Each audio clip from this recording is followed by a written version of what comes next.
ನೀರು ಕುಡಿಯೋಕ್ಕೆ ಮೊದಲು ಅದು ಪೂರ್ತಿಯಾಗಿ ಮೀನೆಂಜಲು, ಹಾಲು ಕುಡಿಯೋಕ್ಕೆ ಮೊದಲು ಅದು ಆಕಳೆಂಜಲು, ನಾವು ತಿಂದು ಬಿಸಾಕಿರೋ ಬೀಜದ ಎಂಜಲೇ ಎಲ್ಲ ಹಣ್ಣುಗಳು.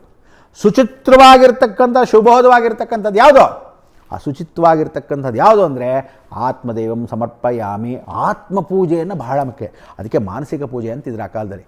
ಈಗೆಲ್ಲ ಮಾನಸಿಕ ಪೂಜೆ ನೀವು ಮಾಡ್ಕೊಳ್ಳೋದಿಲ್ಲ, ಮಾಡೋಕ್ಕೂ ಆಗೋದಿಲ್ಲ. ಅದಕ್ಕೆ ನೀವೆಲ್ಲ ಏನು ಮಾಡಬೇಕು, ಪ್ರಾರ್ಥನೆ ಜ್ಞಾಪಕ ಇಟ್ಕೊಳ್ಳಿ. ಎಲ್ಲೇ ಕ್ಷೇತ್ರಕ್ಕೆ ಹೋದಾಗ ಒಂದು ಸ್ನಾನ, ಮಾಘ ಸ್ನಾನ ಅದು ಉತ್ತರಾಯಣ ಪುಣ್ಯಕಾಲ, ಕಾರ್ತಿಕ ಮಾಸದ ಸ್ನಾನ ದಕ್ಷಿಣಾಯಣ ಪುಣ್ಯಕಾಲ, ಎರಡೂ ಸೇರಿದಾಗ ವಿಶೇಷತೆ. ಮಾಘ ಸ್ನಾನ, ಕಾರ್ತಿಕ ಸ್ನಾನ ಅದ್ರ ಜೊತೆಗೆ ಹೋಗಿ ಬರ್ಬೋದು.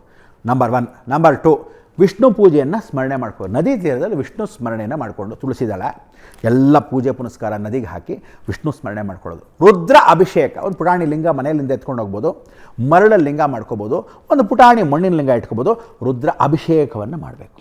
ಅಭಿಷೇಕವನ್ನು ಗಣಪತಿ ವಿಗ್ರಹಕ್ಕೂ ಅಭಿಷೇಕ ಮಾಡೋದು ರುದ್ರಾಭಿಷೇಕ ಅಂತಲೇ ಹೇಳ್ಬೋದು. ಚಮಕ ರುದ್ರ ಅಂತಿರುತ್ತೆ, ಆಗ ಅದನ್ನು ಪೂರ್ತಿಯಾಗಿ ಮಾಡ್ಕೋಬೇಕು. ರುದ್ರಶ್ಚಮೆ ತದೋಶ್ಚಮೆ ತದಿಶ್ಚಮೆ ಅಂಥೇಳಿ ಏನು ಸ್ಮರಣೆ ಮಾಡಿ ಅಭಿಷೇಕವನ್ನು ಮಾಡ್ತೀರಾ, ರುದ್ರಾಭಿಷೇಕ. ಮೂರನ್ನೂ ಮಾಡಿ ಗಂಗೆ ಸ್ಮರಣೆಯನ್ನು ಮಾಡಿಕೊಂಡು ಗಂಗೆನ ಪೂರ್ತಿಯಾಗಿ ಧಾರೆ ಎರೆದು, ಅಮ್ಮ ಜಗನ್ಮಾತೆ ನನ್ನ ಪಾಪಕರ್ಮಗಳು ಹೋಗಿ ನನ್ನ ಎಷ್ಟೋ ಜನ್ಮದ ಪುಣ್ಯ ಫಲಗಳನ್ನು ಪರಿವರ್ತನೆ ಮಾಡು, ನಿಂತೋಗಿರೋ ಕೆಲಸಗಳನ್ನ ದಾರಿಗೆ ತೊಗೊಂಬ ಅಂಥೇಳಿ ಸ್ಮರಣೆ ಮಾಡ್ಕೊಳ್ತಕ್ಕಂಥದ್ದು ಪ್ರಯತ್ನ. ಆ ಪ್ರಯತ್ನದ ಯಜ್ಞ ಫಲ ಏನು ಅಂದರೆ ರಾಜಮಾತಂಗಿ ವಾರಾಹಿ ಲಲಿತಾ. ರಾಜಮಾತೆ ಹಂಗೆ ಯಾರು, ನಿಮಗೆ ಪ್ರಜ್ಞೆಯನ್ನು ಕೊಡ್ತಕ್ಕಂಥವಳು, ಅದಕ್ಕೆ ಪ್ರಯಾಗೆ ಪ್ರಜ್ಞೆಯನ್ನು ಕೊಡೋಳು. ಯಾಗ ಯಜ್ಞ ಮಾಡಿದಷ್ಟು ಫಲವನ್ನು ಕೊಡ್ತಕ್ಕಂಥದ್ದು, ಯಜ್ಞ ಮಾಡಿದಷ್ಟು ಪರಿವರ್ತನೆ ಮಾಡ್ತಕ್ಕಂಥವಳು. ಅಂಥ ಪರಿವರ್ತನೆ ಮಾಡ್ತಕ್ಕಂಥ ಗಂಗೆ ಅಂದರೆ ಗಂಗಾಧರೇಶ್ವರನ ಅನುಗ್ರಹ ನಿಮಗೆ ಸಿಗುತ್ತೆ.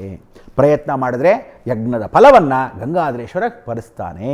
ಪ್ರಯಾಗೆ ಮಾಧವನ್ ದೃಷ್ಟ, ಆ ಪ್ರಯತ್ನ ರುದ್ರಪ್ರಯಾಗದಲ್ಲಿ ಆಗತ್ತೆ. ಸೊ ಇಡೀ ಜಗತ್ತಲ್ಲಿ ರುದ್ರಪ್ರಯಾಗ ಅಂದರೆ ಒಂದು ಪ್ರಯಾಗ. ಯಾರಾದರೂ ಜ್ಞಾಪಕ ಇಟ್ಕೋಬೇಕು ಅಂದರೆ ಜ್ಞಾಪಕ ಇಟ್ಕೊಳ್ಳಿ, ಅದು ಬರೀ ಗಯಾ ಕ್ಷೇತ್ರದಲ್ಲಿ ಉತ್ತರಾದಲ್ಲಿ ಇರ್ತಕ್ಕಂಥ ಅಲಹಾಬಾದಲ್ಲಿ ತ್ರಿವೇಣಿ ಸಂಗಮನ ಪ್ರಯಾಗ ಅಂತ ಕರೀತಿದ್ರು.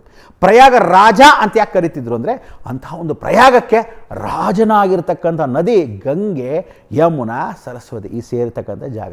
ಕಾರ್ತಿವೀರ್ಯನ ಸ್ಮರಣೆ ಮಾಡಿಕೊಂಡು ಇವತ್ತು ಕಾರ್ತಿವೀರ್ಯನ ಸಹಸ್ರಬಾಹುವೆ.